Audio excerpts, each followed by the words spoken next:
Um judeu errante no Brasil. Salomão Guisbri, página 174 a 177. Joaquim Fernandes Lessa, secretário estadual. Quando cheguei a Campos, em 1893, de pronto começamos os nossos cultos no salão do primeiro andar, em que era difícil conseguir a atração do povo para nos assistir. Não somente pela inconveniência de subir escadas, como também porque o padre espalhava por toda a cidade o boato de que os protestantes usavam uma certa substância, um pó ou unguento, que espalhava sobre os bancos e cadeiras, de modo que alguém sentando-se, quando nas suas reuniões, tornava-se protestante, quisesse ou não. Esta notícia afugentava das reuniões o povo. Descobri que a melhor coisa a fazer seria levar o efeito às reuniões ao ar livre, nas praças públicas. Assim tínhamos multidões que vinham e ouviam atenciosamente.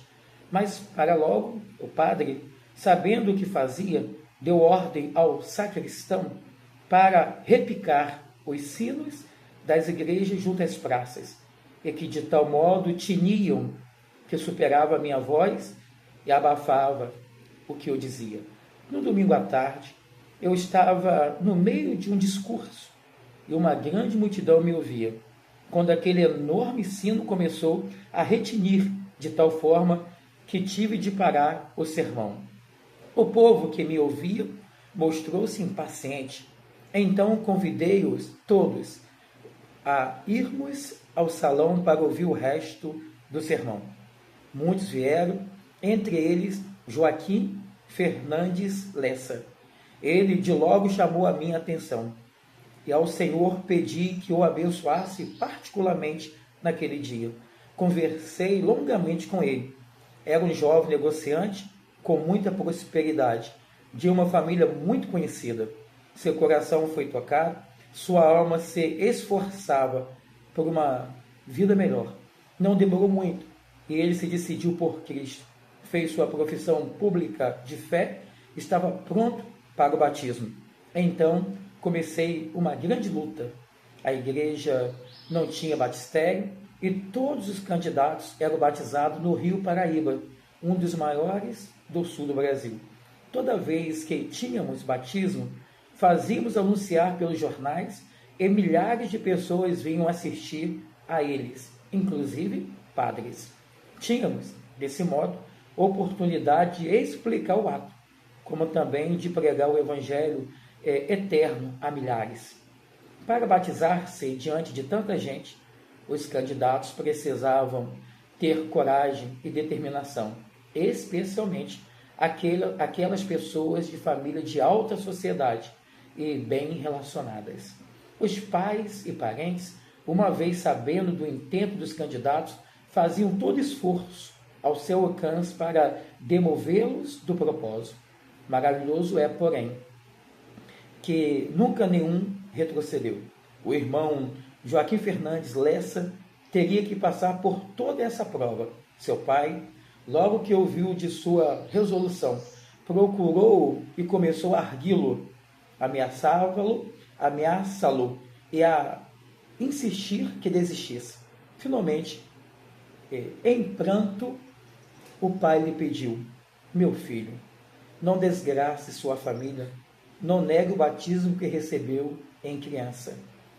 E do mesmo modo, o jovem Lessa, chorando, respondeu: meu pai, eu nunca o desobedeci, nem desrespeitei, mas neste caso o Senhor tenha paciência, porque em primeiro lugar devo fazer a vontade do meu Salvador, e breve chegará o tempo em que o Senhor saberá que agir acertadamente, e então me abençoará, em vez de me amaldiçoar.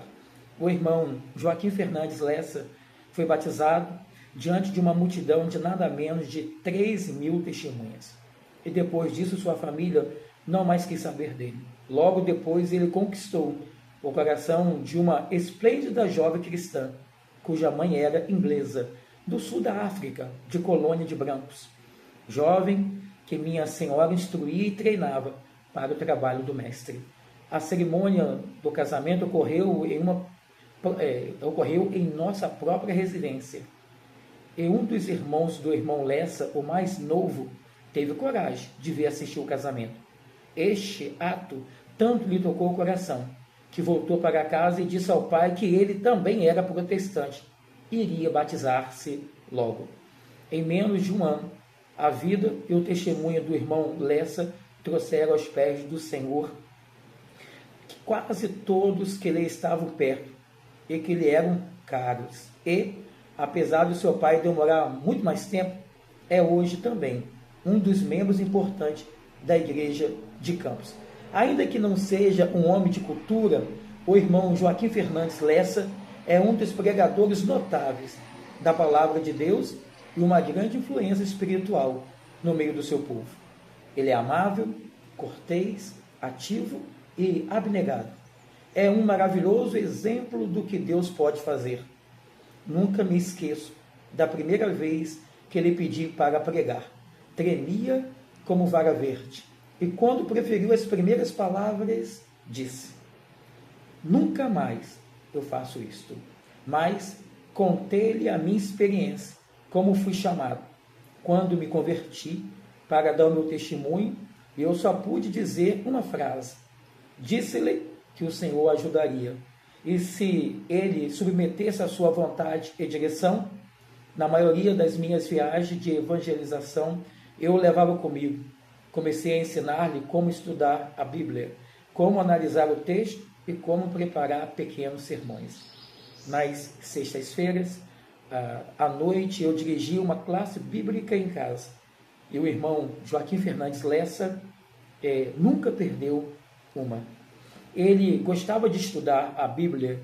Minha senhora ensinou-lhe a ler o inglês. Ele começou a usar os nossos comentários nessa língua. Com o trabalho da missão campista se desenvolvesse, encarreguei-o de um ponto de pregação na cidade. Progrediu gradualmente, até que se tornou indispensável, acompanhando-me em quase todas as viagens de comportagem e de evangelização. Tornou-se um homem de Deus poderoso. Hoje, como secretário estadual, eleito e reeleito não sei quantas vezes, está orientando as igrejas, que agora sobem a 60, com sustento e desenvolvimento próprio. É agradável conhecer um dos traços de sua vida religiosa. E esse é o amor aos missionários e a fidelidade ao trabalho denominacional organizado naquele grande campo. O trabalho foi dividido e alguns dos obreiros e igrejas ficaram contra os missionários, então no campo, e naturalmente contra o trabalho organizado. Mas o irmão Joaquim Fernandes Lessa estava firme, e ainda que o induzissem fortemente a se colocar ao lado dos que protestaram contra o que estava organizado, permaneceu firme como uma rocha. E o trabalho foi salvo de um grande colapso completo. Atualmente, quase todas as igrejas e obreiros revoltados já se uniram à convenção estadual, e a causa do mestre nesse estado cresce maravilhosamente. Dia 1º, agora de março, na rua Tenente Coronel Cardoso, nas dependências da Primeira Igreja Batista em Campos, às 17 horas, 135 anos, comemorando a participação dos Batistas Fluminense. O pastor Rafael Antunes, da PIB de Casimiro de Abreu, estará trazendo a palavra. Igreja hoje presidida pelo pastor Rogério Vieira. Não deixe de estar dia 1º de março de 2026, às 17 horas, ali no pátio, colocando o memorial dos 135 anos do trabalho deste campo. Um judeu errante no Brasil.